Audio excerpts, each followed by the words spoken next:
माँ ये दर्द असहनीय है माँ, लेकिन धीरे धीरे शरीर भी सुन्न हो रहा है। अब तो हलक भी मौन हो रहा है।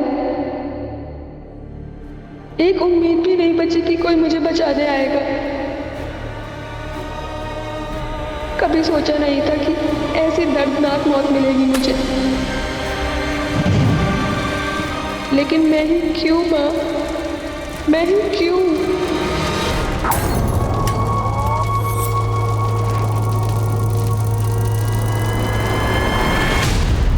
एक शरीर राख हो गया, एक मासूम लड़की की जिंदगी मौत की गिरफ्त में समा गई। साल 2020 ने हमें कई नए मंजर दिखाए हैं और न जाने अभी और क्या क्या देखना बाकी है। लेकिन क्राइम अगेंस्ट वुमेन यानी कि औरतों के खिलाफ होने वाले अपराधों के मंजर आज हमारी जिंदगी में आम से हो गए। कहते हैं कि महाभारत का युद्ध इसलिए हुआ क्योंकि एक महिला की गरिमा को ठेस पहुंचाई गई थी।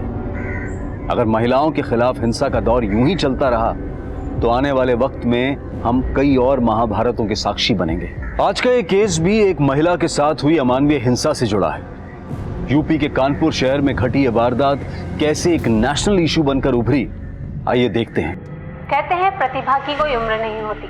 इसी बात को कानपुर के आरपी इंजीनियरिंग कॉलेज के 3 विद्यार्थियों ने साबित कर दिखाया है। इन्होंने यूनिक स्पेस इनोवेशन की राष्ट्रीय प्रतिस्पर्धा के लिए एक थ्योरेटिकल मार्स लैंडर बनाया है। अब ये प्रोजेक्ट स्पेस रिसर्च इंस्टीट्यूट तक भी पहुंच गया है और वहां वैज्ञानिकों के साथ मिलकर ये विद्यार्थी रनिंग मॉडल बनाने पर काम करेंगे। रिमी, तुम इस टीम की लीडर हो, कैसा लग रहा है तुम्हें? बहुत प्राउड फील कर रहे हैं। अक्सर छोटे शहरों के बच्चों को अंडरएस्टिमेट किया जाता है। हम उम्मीद करते हैं कि हमारी ये जीत उन सभी बच्चों को प्रेरणा देगी जो छोटे शहरों से आते हैं। मुकुंद, तुम कुछ कहना चाहोगे? मैम, हमें शक था, मतलब हमें यकीन था कि हमें यकीन। मैडम, मुकुंद कहना चाह रहा है कि हम सब ने बहुत मेहनत की है इस प्रोजेक्ट को बनाने के लिए और हमारी पूरी उम्मीद है कि हम जल्दी मार्स लैंडर का मॉडल एसआरए के सामने प्रेजेंट करेंगे। मुकुंद, माइक देख के तुम ऐसे नर्वस हो गए थे जैसे तुम्हारे सामने किसी ने बंदूक रख दी हो। हाँ, हंस लो, लेकिन अगली बार देखना, अगर माइक के सामने खड़े रहेंगे ऐसा फर्राटेदार जवाब देंगे ना कि तुम भी देखते रह जाओगे। ओके। हाँ, देख लेना।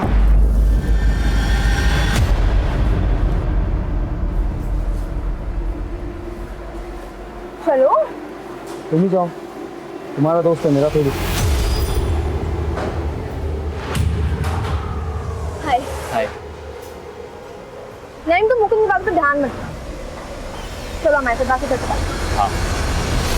रिमी, तुम बिल्कुल फिक्र मत करो। कॉलेज में किसी भी प्रकार के भेदभाव के लिए कोई जगह नहीं है। ओके, मैं किसी न किसी प्रोजेक्ट ग्रुप में नईम के लिए जगह बना लूंगा। Thank you sir. रिमी, एक मिनट। जी सर। मैंने कैंपस प्रोजेक्ट में तुम्हारे नाम के लिए रिकमेंडेशन भेजा था। शाम तक कंफर्मेशन आ जाएगी, हो सकता है कल तक गुड न्यूज मिल जाए। Thank you so much sir. हम सच में आपके बिना ये सब कभी नहीं कर पाते। कोई बात नहीं। Thank you. सॉरी, एक्चुअली जल्दी में भूल गया। लोग सही कहते हैं, प्रोफेसर एब्सेंट माइंडेड होते हैं। ओके। क्या बात है रिमी, हमारा आइडिया चोरी करके बड़ा नाम बटोरा जा रहा है। ये क्या बदतमीजी है रघु, और कितनी बार बताएं तुम्हें, वो तुम्हारे अकेले का आइडिया नहीं था, टीम का था। हम एक टीम थे, तुम्हें अलग रास्ता चुनना था, तो उसमें हमने कुछ गलत नहीं किया। और उल्टा वो जो तुम गंदी हरकत करने जा रहे थे। रिमी, तू भी कोई दूध की धुली भी नहीं है। लड़की होने का अच्छा फायदा उठाना जानती है तू। तुम कहना क्या चाहते हो? अब भोली बनने का नाटक मत कर। किस किस को नहीं फंसाया तूने अपनी खूबसूरती से? मुकुंद नहीं, यहाँ तक कि प्रोफेसर बासु।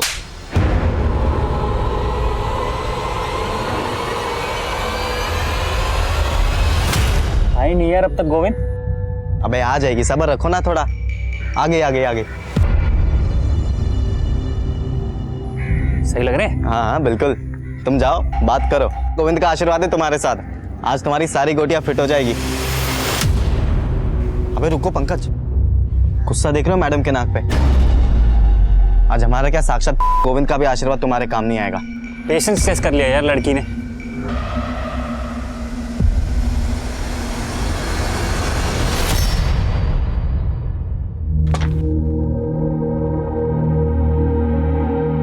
कहाँ जा रही हो डिम्पी दी? घर, और कहाँ?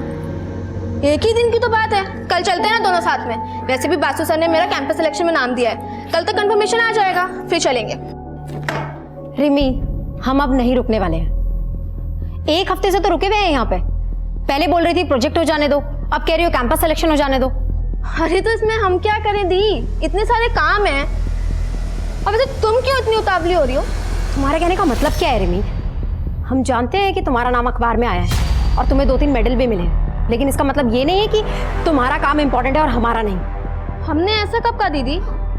तुम्हारा कहने का मतलब तो यही था ना रिमी। तुम ये बताने की कोशिश कर रही हो कि तुम्हारे पास प्रोजेक्ट है और हमारे पास नहीं। ठीक है, तुमको जो भी समझना है समझो, हमें तुमसे बहस ही नहीं करनी है।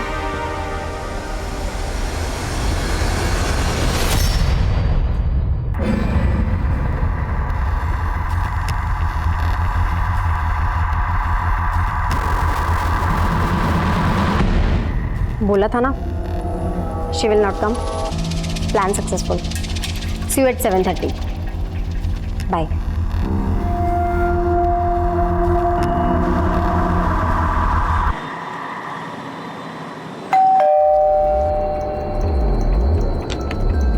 कौन है?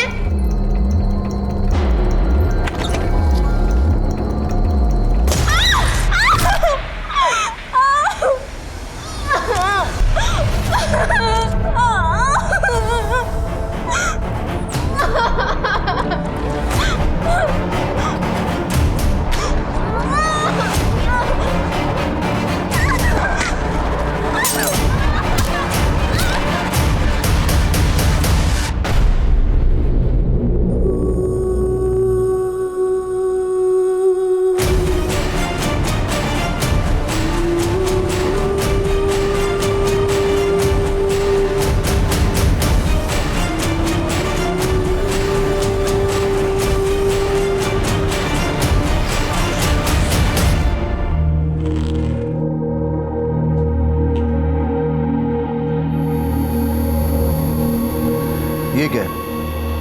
अरे हमने दवाई खा ली है, भूल गई क्या? कल रात को दवाई खाई थी आपने, अभी नहीं खाई है। लीजिए।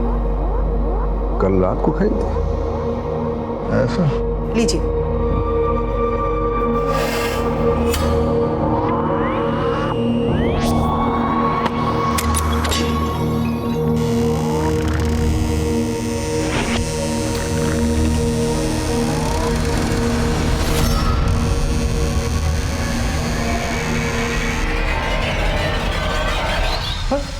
अरे डिम्पी, इतनी रात को बेटा? हाँ माँ, बस लेट हो गई थी। लेकिन आप लोग अभी तक सोए नहीं। हम आपको डिस्टर्ब नहीं करना चाहते थे, इसलिए खुद से चाबी खोल के अंदर आ गए। और रिमी कहाँ है? वो उसे कुछ काम था तो वो कल आएगी। अरे तो तुम भी और एक दिन रुक जाती, कल उसी के साथ आ जाती। उसे क्यों अकेला छोड़ दिया? अच्छा आप चिंता मत करिए, हम फोन करके देखते हैं उसको। रिमी रिमी रिमी, इस घर में तो मेरी किसी को कदर ही नहीं, सिर्फ एक ही बेटी है।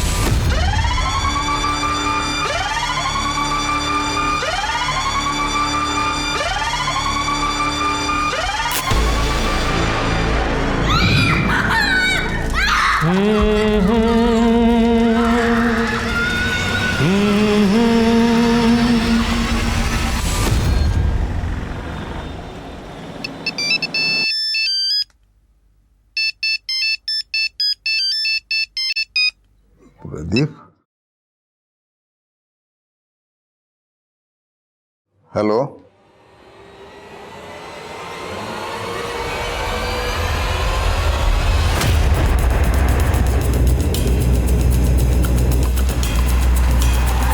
जैन सर, आइए आइए सर। लड़की का नाम रिमी गुप्ता है, उम्र 22 साल, आरके इंजीनियरिंग कॉलेज में पढ़ती थी। लड़की को यहीं पे इस घर में जला के मारा गया है। रिमी अपने बड़ी बहन डिम्पी के साथ यहाँ पे किराए पे रहती थी। फैमिली राजपुर में रहती है, यहाँ पे आने के लिए निकल चुकी है। और सर एक बात है, इसका फोटो अखबार में पिछले हफ्ते आया था, कोई कंपटीशन जीता था इसने। सर अजीब बात है, रिमी के स्टमक और थाइस के बीच की बॉडी को जलाया गया। कातिल का इसके पीछे मोटिव क्या हो सकता है? विक्टिम के सर पे पहले बोतल से वार किया गया होगा, शायद रेप भी हुआ, फिर जलाया गया।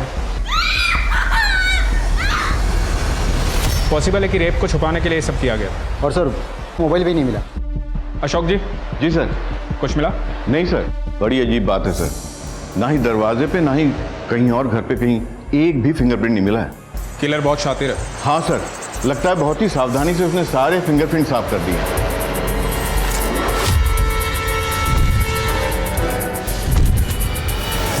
सर, इस घर के मालिक प्रदीप शर्मा ने सबसे पहले बॉडी देखी और उन्होंने हमें इन्फॉर्म किया। आज सुबह जब हम सैर के लिए निकल रहे थे तभी हमने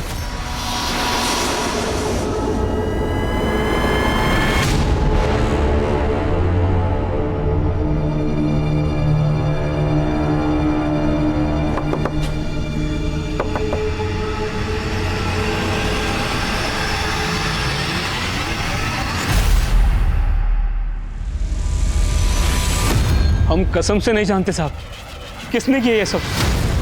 हमारा इसमें कुछ लेना देना नहीं है साहब। घबरा क्यों रहे? घबराता तो गुनहगार है।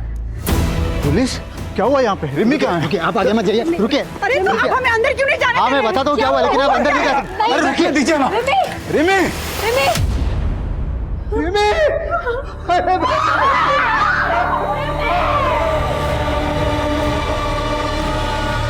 मम्मी, मैं बहुत लकी हूँ जो आप मुझे मिले हो। सर, डिम्पी ने बताया रिमी का फोन और लैपटॉप दोनों गायब है। और एक अजीब बात, कबर्ड पूरा खाली है। रिमी के सारे कपड़े गायब है। कपड़े? लैपटॉप और फोन गायब हो सकता है, पर कपड़े कोई क्यों चुराएगा? सर, पिछले 4 सालों से मेरी दोनों बच्चियां यही कानपुर में रहती है, पर न कभी उनके कॉलेज से न मकान मालिक से कोई शिकायत नहीं आई। और हमारी रिमी तो बड़ी होनहार लड़की थी।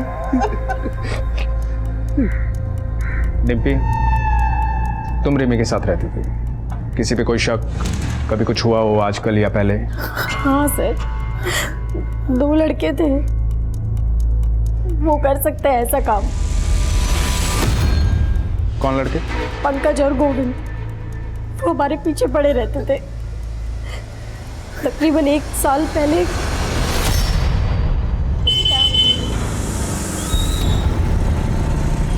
धूप में चलोगी तो ढल जाओगी।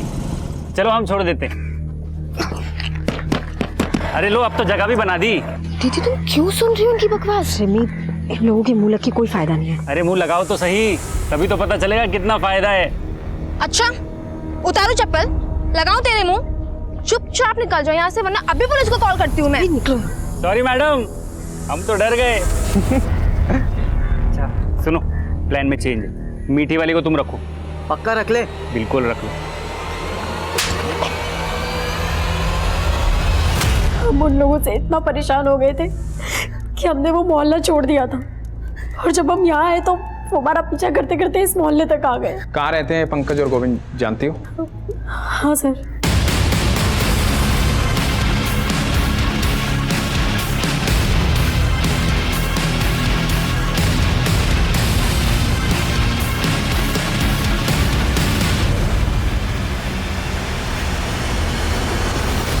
सर, पंकज और गोविंद कुछ देर पहले अपना मकान खाली करके चले गए, लेकिन उनके कोचिंग इंस्टीट्यूट का पता चला है। यहाँ से उनका नेटिव एड्रेस भी पता चला है। कानपुर लखनऊ हाईवे पे उनका गाँव है सर। दोनों को घर से उठा लो और विक्टिम के दोस्तों से पूछताछ करो। सर, ये सब कौन कर सकता है, इसके बारे में तो कुछ नहीं पता। और हमें तो अब तक यकीन नहीं हो रहा कि रिमी हमारे बीच में नहीं है। रिमी जैसी ब्राइट स्टूडेंट मैंने आज तक नहीं देखी। इतनी अच्छी बच्ची के साथ कोई इतना बुरा कैसे कर सकता है? हमें तो कुछ समझ में नहीं आ रहा। सर, रिमी गुप्ता का फोन 2 घंटे पहले कुछ देर के लिए ऑन हुआ था, पर सर अजीब बात यह है कि लोकेशन उसी एरिया का है जहां पर वो रहती थी। क्या? एक काम करो, रिमी के फोन को सर्विलांस पे रखो, जो भी इंफॉर्मेशन आए अपडेट करो। यस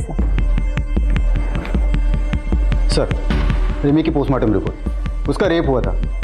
बॉडी में डीएनए के ट्रेसेस नहीं मिले, लेकिन सर फेफड़ों में कार्बन के ट्रेसेस मिले। यानी रिमी को जब जलाया गया तब वो जिंदा था। और रिपोर्ट के मुताबिक रिमी की हत्या रात को तकरीबन 9 से 11 के बीच हुई।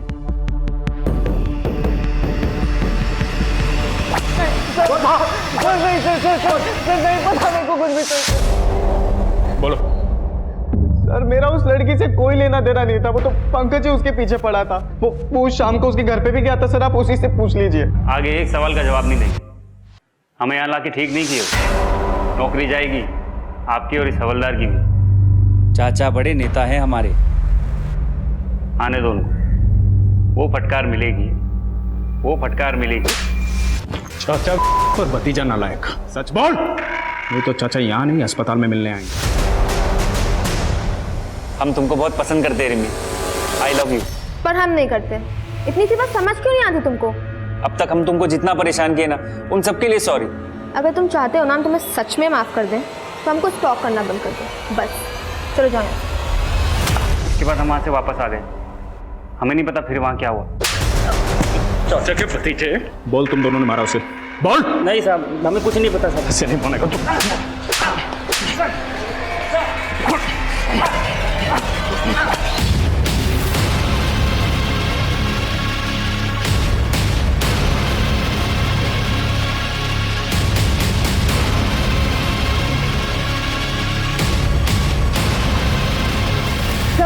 रिमी का फोन फिर से ऑन हुआ है। चल।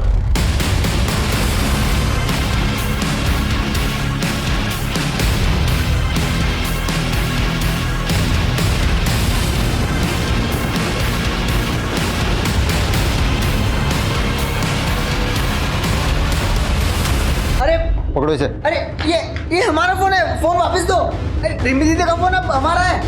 अरे मेरा फोन है। पापा पापा इन्होंने मेरा फोन ले लिया है, आप इनको बोल लेना। ये मेरा बेटा दिमाग से थोड़ा कमजोर है, प्लीज इसे छोड़ दीजिए। ये रिमी का फोन आपके बेटे के पास कैसे आया? सर, आदित्य को मोबाइल फोन चोरी करके इकट्ठा करने की आदत थी, और उस दिन पापा पापा रिमी दीदी, रिमी दीदी।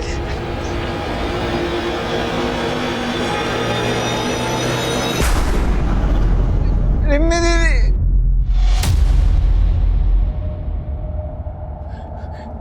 आदित्य बेटा तू घर जा। हाँ तू घर जा, बाहर मत निकलना। घर जा, जा शाबाश, घर जा।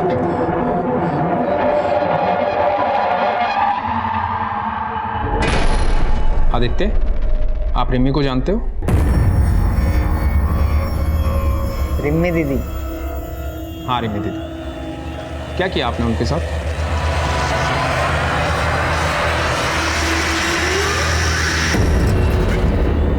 शादी किया, रिमी दीदी के साथ शादी किया।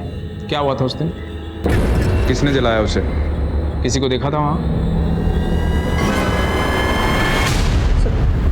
सब जल गया, सब जला दिया। आदित्य देखो। नहीं नहीं नहीं, हाथ मत लगा रहा, हाथ मत लगा रहा, दूर दूर दूर, हाथ मत लगा रहा। बस कीजिए ना सर, देखिए ना हमारे बच्चे की तबीयत खराब हो रही है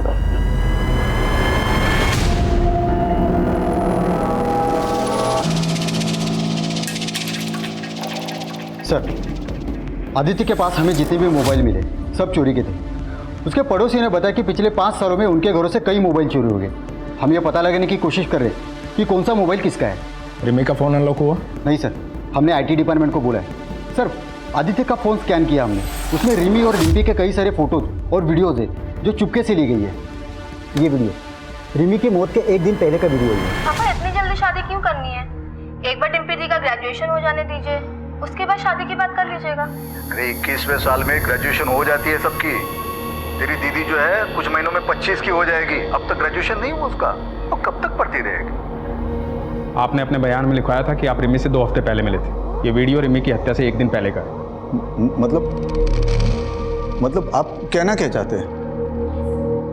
मतलब आप हम पर शक कर रहे हैं? देखिए हम भी पुलिस में थे। आपको ये कहना कि हम ही ने हमारी बेटी को, देखिए हम 2 हफ्ते पहले मिले थे रिमी से। झूठ मत बोलिए इंद्रजीत जी, सबूत है हमारे पास। क्या सबूत है? ये क्या सबूत दिखा रहे हैं? हम जो बोल, हम झूठ बोल रहे हैं क्या? बताइए। 1 मिनट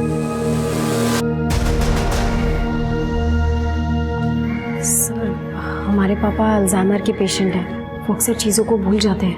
अरे हमने दवाई खा ली है, भूल गई क्या? कल रात को दवाई खाई थी आपने, अभी नहीं खाई है। इसी बीमारी के चलते पुलिस डिपार्टमेंट ने उन्हें जल्दी रिटायर करा था।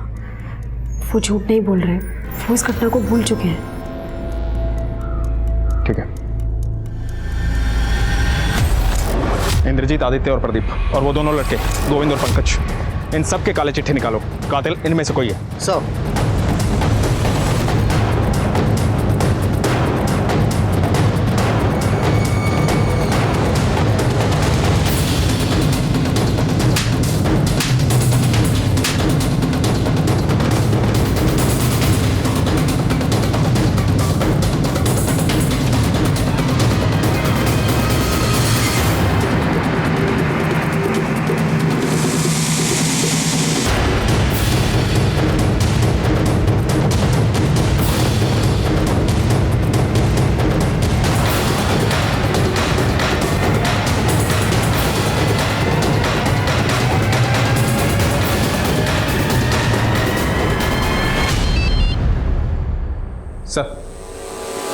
सर हम कोशिश कर रहे हैं सर। क्या हुआ सर? छुट्टी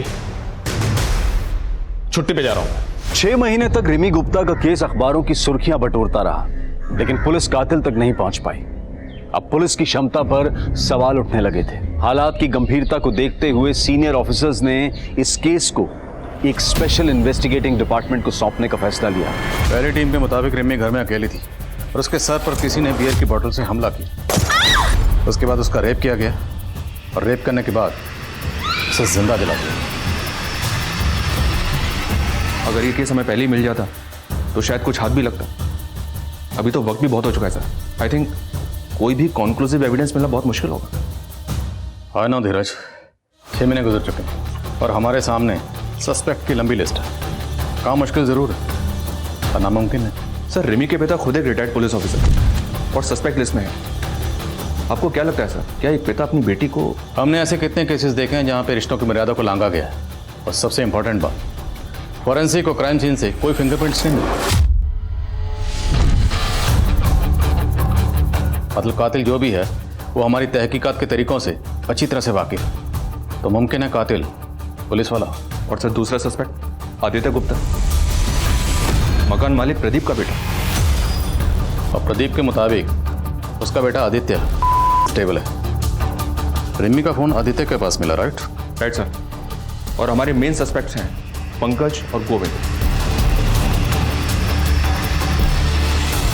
हो सकता है सर इन्हीं सस्पेक्ट्स में से कोई कातिल हो। नीरज, इस केस में हमें कई फ्रेंड पर एक साथ काम करना होगा। प्रतिमा सर, रिमी जहाँ रहती थी तुम उस मोहल्ले में सेटल हो जाओ, बिल्कुल एक नॉर्मल लड़की की तरह। सस्पेक्ट्स के आसपास रहो, हर चीज़ पे नजर रखो। सब्जी वाला, दूध वाला, आयरन वाला, सबकी कुंडली निकालो। इन शॉर्ट हनुमान नगर में अगर पत्ता भी हिलता है तो उसकी इन्फॉर्मेशन मुझे चाहिए। Okay sir. नीरज, अपने एक आदमी को रिमी के उन्नाव वाले घर के पास सेटल करो। उसे बोलो वहाँ से जितनी इन्फॉर्मेशन निकाल सकते हैं निकाले। देखते हैं रिमी के कत्ल के तार कहीं उसके उन्नाव वाले घर से तो नहीं जुड़े। सर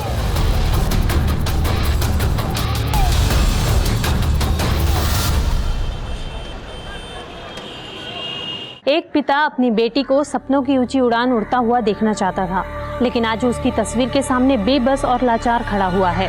कभी खुद पुलिस डिपार्टमेंट का हिस्सा रहे इंद्रजीत गुप्ता आज अपनी बेटी को ही न्याय दिलाने के लिए दर दर भटक रहे हैं।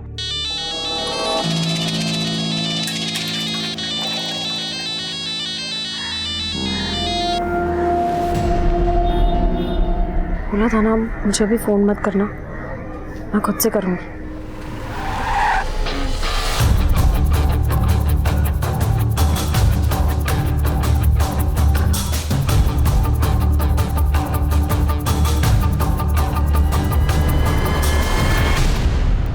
सर हम कौन सी नई बात बताए अब आपको? जो कुछ भी हमें मालूम था सब तो बता दिया। फिर भी कोई ऐसी बात जो आप लोग बताना भूल गए हो? कुछ भी, कोई भी छोटी बड़ी बात रिमी से जुड़ी हुई? सर आदित्य हमारे लैंडलॉर्ड का बेटा अक्सर अजीब हरकतें किया करता था। पहले हमने इस बारे में कभी ध्यान से सोचा नहीं, लेकिन अब सोचते हैं तो लगता है कि अब क्या लगता है? ऐसा लगता है कि रिमी के लिए उसके अंदर एक जुनून और एक दीवानापन था। अरे डिम्पी, तू कब आई कॉलेज से? रिमी कहाँ है? ये लोग कौन? हमारे पापा अल्जाइमर के पेशेंट हैं, वो अक्सर चीज़ों को भूल जाते हैं।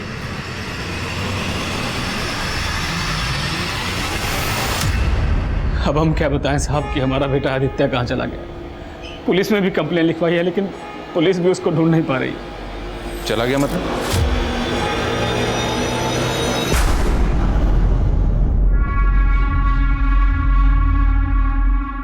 आदित्य बेटा, यहाँ कहाँ बैठा है? अरे मैं तुझे पागलों की तरह कहाँ ढूंढ रहा हूँ। चल चल घर चल। नहीं, हमको घर नहीं आना। क्यों? क्या हुआ? हमको डर लगता है। ओह, हम भी जल गए तो? नहीं, हम नहीं आएंगे। नहीं नहीं नहीं नहीं, कुछ नहीं, मैं हूँ ना, मैं हूँ। नहीं नहीं कुछ नहीं, नहीं, हमको नहीं आना, हमको घर नहीं आना। नहीं नहीं, हमको घर नहीं आना। नहीं आदित्य, पता नहीं साहब, पूरा 1 महीना हो गया, पता नहीं किस हालत में होगा मेरा बच्चा।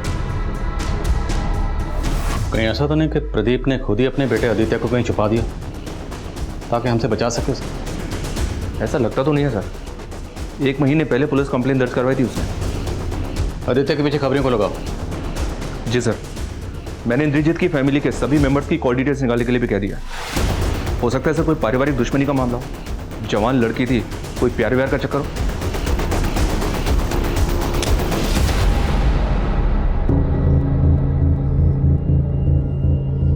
रिमी का कत्ल हनुमान नगर में हुआ, जहां पर वो किराए पर रहती थी। उस वक्त उसके पेरेंट्स उन्नाव में थे। रिमी एक कॉलेज स्टूडेंट थी, और आजकल के बच्चे अपनी पर्सनल बातें अपने फैमिली मेम्बर्स की बजाय अपने फ्रेंड से ज़्यादा शेयर करते हैं।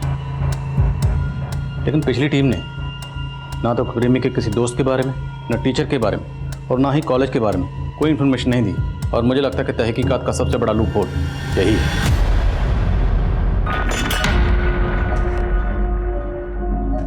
रिमी पूरे कॉलेज में बहुत फेमस लड़की थी, और मैकेनिक्स में अकेली लड़की थी वो। स्टार्टिंग में सबने उसका बहुत मजाक उड़ाया, लेकिन फिर जब हमारा प्रोजेक्ट मास लैंडर रिसर्च के लिए फाइनल हुआ, तब सबकी बोलती बंद हो गई।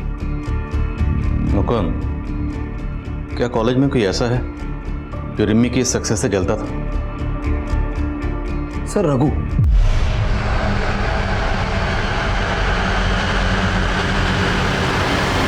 रघु रिमी से बहुत नाराज था। पहले वो भी हमारी टीम में था। मुकुंद, रघु हमें धोखा दे रहा है। उसने प्रोजेक्ट सबमिट भी कर दिया, लेकिन हमारा नाम ही नहीं दिया है। What? हाँ सर, हमने तुरंत एचओडी को कंप्लेंट कर दी। फिर उसके बाद हमारे मेल्स और रिसर्च दिखाए उनको। टीचर्स ने तो हमारे ग्रुप से निकाला और फिर सस्पेंड कर दिया। सर, रघु काफ़ी गुस्से लड़का है। जब हमारी टीम को फर्स्ट प्राइज मिला, वो भौंकला गया, और उसने रिमी को धमकी भी दी। इसका बदला हम जरूर लेंगे। बहुत जले, अब तुमको भी जलाएंगे। पहले तुम्हारे गुरूर को तोड़ेंगे और फिर तुम्हें। तो ये बात तुमने पुलिस को क्यों नहीं बताई? सर, वो रिमी की डेथ की वजह से हम लोग बहुत शौक में थे सर। रहता कहाँ है रघु? माना कि हम रिमी से गुस्सा थे, हमने उसे धमकाया भी था, लेकिन हमारा यकीन कीजिए सर, हमने रिमी को नहीं मारा। सिर्फ धमकाया? हम भी तड़पे हैं, अब तुमको भी तड़पाएंगे। नहीं सर, हमने रिमी को नहीं मारा है सर। सर, हमारा यकीन कीजिए सर, हमने रिमी को नहीं मारा है। नहीं मारा है सर हमने। एक इन्फॉर्मेशन मिली है सर, ये रिमी की बड़ी बहन डिम्पी कुछ तो गड़बड़ कर रही है। सुना है सर कि इन दोनों बहनों के बीच काफ़ी अनबन रहती थी। मोहल्ले वालों ने बताया कि जिस रात रिमी का मर्डर हुआ था, उस रात ये रिमी के घर को छोड़कर अपने घर चली आई थी, और इसको छोड़ने के लिए कोई लड़का आया था। डिम्पी को छोड़ने को लड़का आया था? ये खबर पक्की है? जी हाँ सर, मैंने 2-3 पड़ोसी से कंफर्म किया है। उनका कहना है कि उन्होंने खुद अपनी आंखों से देखा था।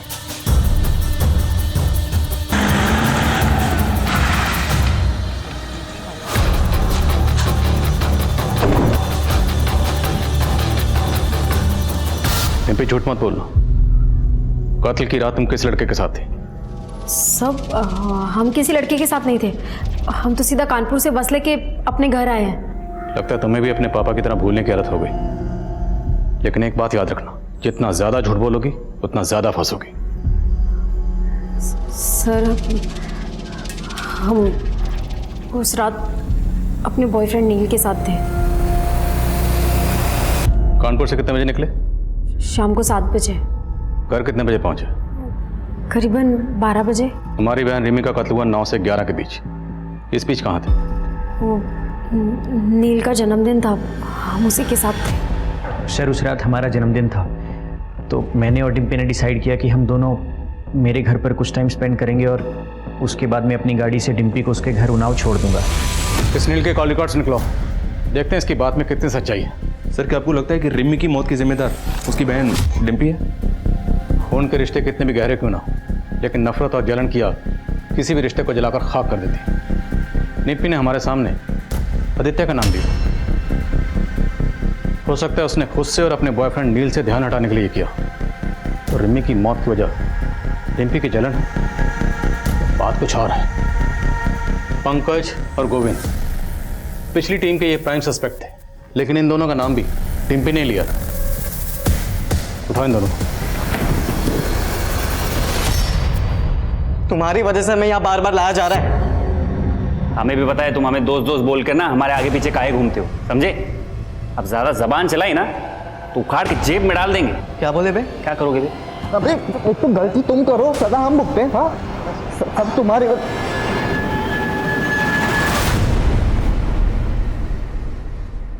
ये नौटंकी बंद करो और ये बताओ कि रिमी को क्यों मारा? सर हम इतने महीने से एक ही बात कह रहे कि हम बेकसूर हैं, हमने इस सब में कुछ भी नहीं किया। एक बात अच्छी तरह से समझ लो, तुम लोगों को तब तक चैन की सांस नहीं मिलेगी जब तक कातिल पकड़ा नहीं जाता। इसलिए सोचो, अच्छी तरह से सोचो। सर एक लंबा सा लड़का था जिसका रिमी के घर पे आना जाना लगा रहता था हमेशा, और सर जिस दिन ये सब कुछ उस दिन शाम को भी आया था वो।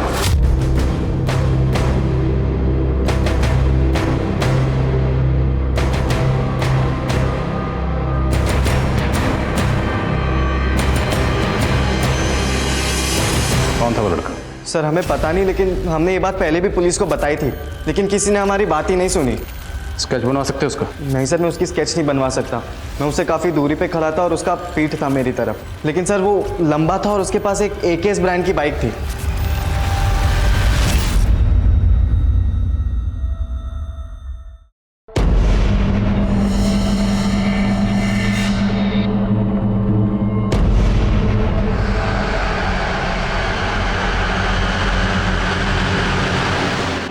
संदिग्धों की लंबी लिस्ट में एक और व्यक्ति शामिल हो गया था, जिसका ना तो कोई नाम था और ना ही कोई चेहरा, लेकिन पुलिस पूरी शिद्दत के साथ हर नए उभरते एंगल को टटोल रही थी। एक तरफ पुलिस एक एक कड़ी जोड़ रही थी और वहीं दूसरी तरफ रिमी के परिवार वाले धीरे धीरे अंदर ही अंदर टूटते जा रहे थे।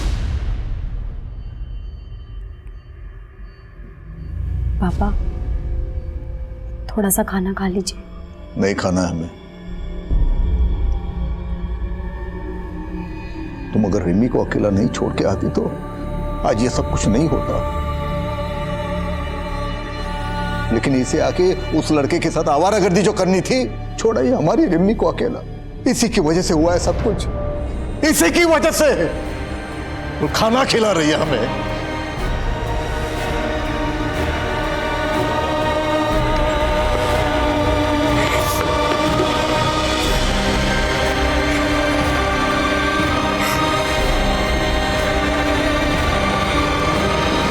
डम डेटा से कंफर्म हो गया, रिमी का जिस रात को कत्ल हुआ उसी रात रिमी के मोहल्ले में नईम सरफराज नाम के लड़के का फोन एक्टिव था।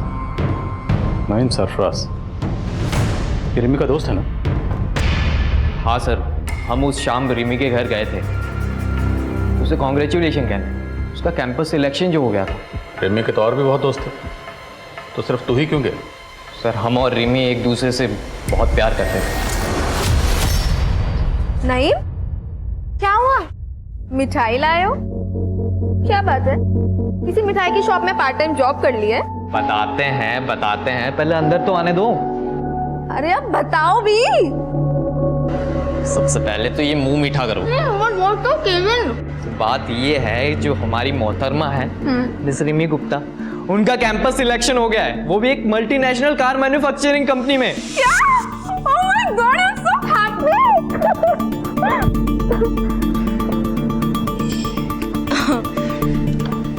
थैंक यू बताने के लिए। चलो अभी तुम जाओ। सुन बे हीरो, अगर तू और झूठ बोलेगा ना तो यहाँ से नहीं निकल पाएगा। अब सच बोलेगा या हम सच बुलवाएं? सर हम सच कह रहे हैं। भाजी ले लो, सब्जी ले लो। बहन जी, हमारे बेटे को काम पे रख लो ना। नहीं नहीं, अब मुझे किसी भी काम की जरूरत नहीं है। रख लो बहन जी, पैसे की बहुत जरूरी है। सब ऐसे ही बोलते हैं। मेरे सामने बैठ के रोता था राजू, देखो क्या हुआ, 2 महीने का एडवांस लेकर भाग गया। अरे सीता दीदी, तुम्हें भी कोई बेवकूफ़ बना सकता है, ये बात मैं नहीं मान सकती। मैं भी ऐसा ही सोचती थी कि मुझे कोई नहीं बना सकता है, पर ये राजू बड़ा ही चालाक निकला। कौन है ये महान हस्ती? जरा मुझे भी दर्शन कराओ उस राजू के। अरे 8-10 महीने पहले रहने आती ना, तो उस कमीने राजू के दर्शन करा देती मैं तुमको। मतलब 8-10 महीने पहले वो भाग गया? नहीं नहीं, ये कोई 6-7 महीने पहले चला गया था। बड़ा ही लड़कीबाज था।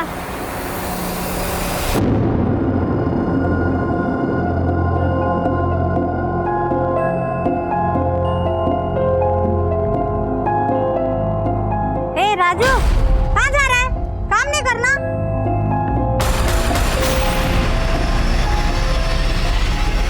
भले ही दावे के साथ कुछ नहीं कहा जा सकता, लेकिन धीरज, फिर भी इस लीड को इग्नोर नहीं कर सकते। लेकिन सर, इस आदमी के बारे में हमें और कुछ नहीं पता है। ना कोई नंबर है, ना कोई एड्रेस है। डमडेटा के डिटेल्स में भी किसी भी प्रोफाइल से मैच नहीं करता। मोहल्ले के सब्जी वाले के अलावा किसी ने इसके बारे में कुछ नहीं बताया।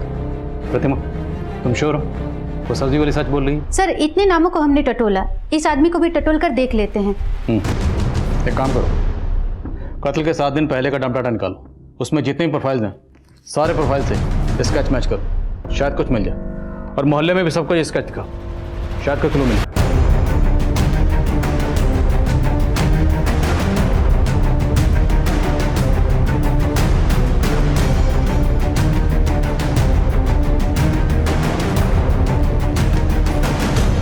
सर, राजू से मिलता जुलता एक आदमी मुंबई के सीसीटीवी में चोरी करता हुआ कैप्चर हुआ है। मुंबई पुलिस ने इसके साथी को तो पकड़ा, पर यह भाग गया। मुमकिन है यही शख्स रिमी का कातिल हो। हमें मुंबई चलना होगा।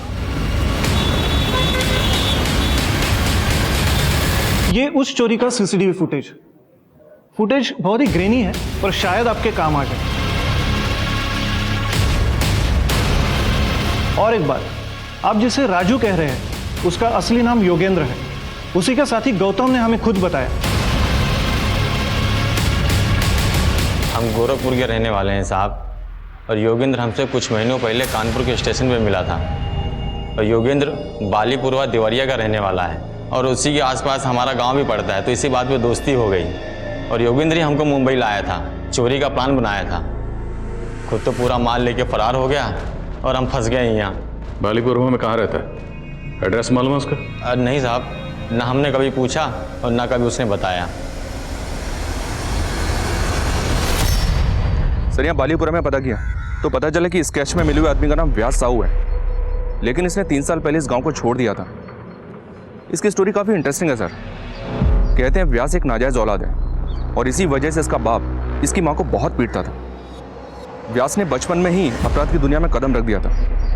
लेकिन सर, व्यास की माँ मालती का कहना है कि वो पिछले कई सालों से इसके टच में नहीं है। व्यास की माँ मालती का कॉल रिकॉर्ड्स निकलो और उसका फ़ोन सर्विलेंस पे डालो। हो सकता है वो हमसे झूठ बोल रही है। Okay sir.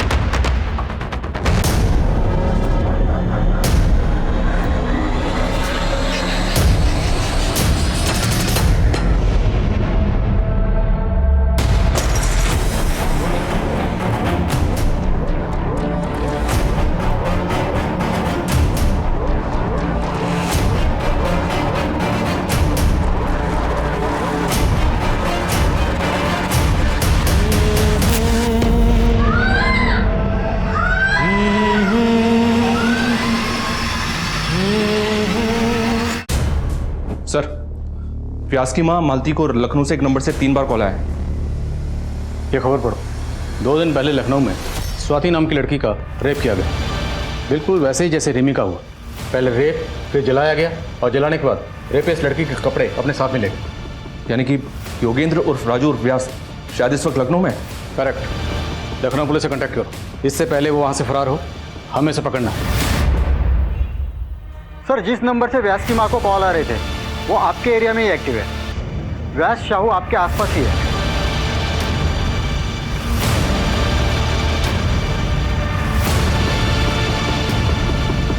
सर, वो आ रहा है।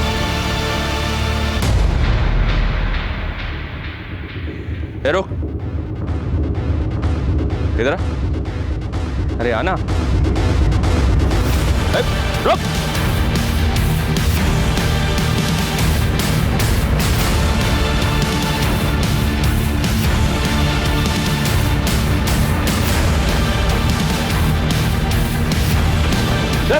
उधर।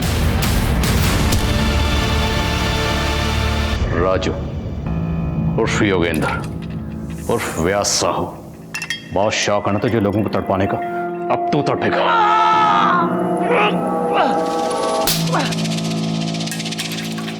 क्या बिगाड़ा था उन लड़के ने तेरा? क्यों मारा उन्हें? पता नहीं साहब, हमको मजा आता था। हम सोचे कि सब लोग अपने मन का करते हैं तो हम भी करेंगे, इसीलिए किया सब। रिमी, उसे क्यों मारा और कैसे मारा? वो पसंद आ गई थी साहब हमको। एक दिन हम उस लड़की के घर के बाहर खड़े थे, हमने देखा कि उसकी बहन सामान लेके बाहर जा रही, तो चले गए साहब उसके घर में।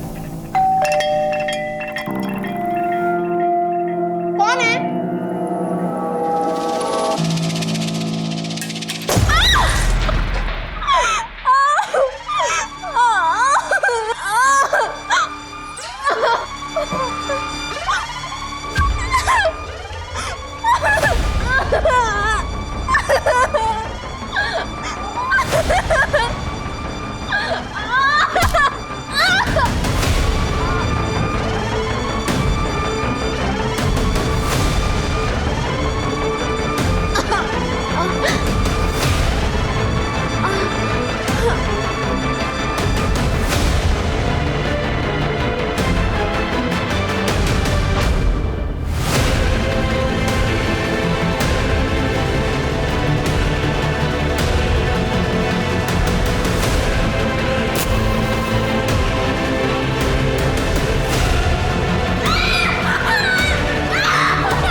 तहकीकात कर रही थी साहब, तो हम कुछ दिन के बाद की ट्रेन पकड़ के मुंबई पहुंच गए। तो कानपुर स्टेशन पे हमारी मुलाकात हुई गौतम से। हम दोनों ने मिलकर खूब चोरियां की साहब। तो जो कीमती सामान चुराता था उसका क्या करता था? वो तो हम लोकल चोर बाजार में बेच देते थे साहब। और वो लड़कियों के कपड़े वो क्यों चुराता था? खुशबू आती थी साहब, हमारे शिकार की खुशबू। लड़कियों के कपड़े ओढ़ के सोने का मजा ही अलग है साहब। अब तुझे मजे हम दिलाएं।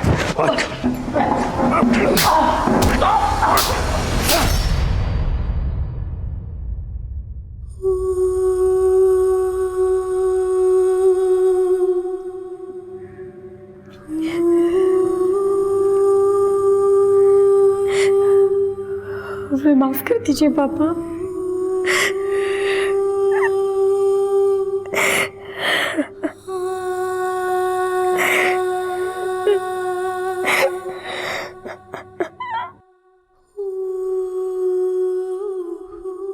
व्यास से आगे पूछताछ करने पर पुलिस को कई चौंका देने वाली जानकारियां मिली। व्यास ने अलग अलग शहरों में 10 लड़कियों का बलात्कार और कत्ल किया था। उसके घर से तकरीबन 200 लड़कियों की ड्रेसेस बरामद हुई। व्यास की मानसिक स्थिति की भी जांच करवाई जा रही है। आदित्य के पास रिमी का फोन कहां से आया, यह भी एक राज बना हुआ था। पुलिस का अनुमान था कि शायद भागते वक्त कातिल के हाथों से फोन गिर गया होगा और आदित्य ने आदतवश उसे उठा लिया होगा। रिमी जैसी होनहार लड़की के साथ जो हुआ वो काफी अफसोसजनक है। एक समाज की प्रगति काफी हद तक इस बात पर निर्भर करती है कि उस समाज की महिलाएं कितनी सुरक्षित हैं, और महिलाओं को एक महफूज माहौल मुहैया कराना समाज का दायित्व है। अगर आज के दौर की बात करें तो CCTV cameras, alert security staff और डे नाइट पेट्रोलिंग, ये सभी चीजें क्राइम अगेंस्ट वुमेन पर काबू पाने के लिए बहुत ही असरदार साबित हो सकती हैं। हर राज्य, हर जिले, हर गांव, हर शहर की पुलिस को इन मुद्दों पर ध्यान देना चाहिए, ताकि हमारे देश की महिलाएं डर और दहशत के माहौल से परे आत्मविश्वास की जिंदगी जी पाएं। अब मैं अनूप सोनी आपसे विदा लेता हूं। फिर मुलाकात होगी क्राइम पेट्रोल सतर्क में एक और नए केस के साथ। तब तक अपना और अपने परिवार का ख्याल रखें, सतर्क रहें, सुरक्षित रहें और देखते रहें क्राइम पेट्रोल सतर्क। जय हिंद।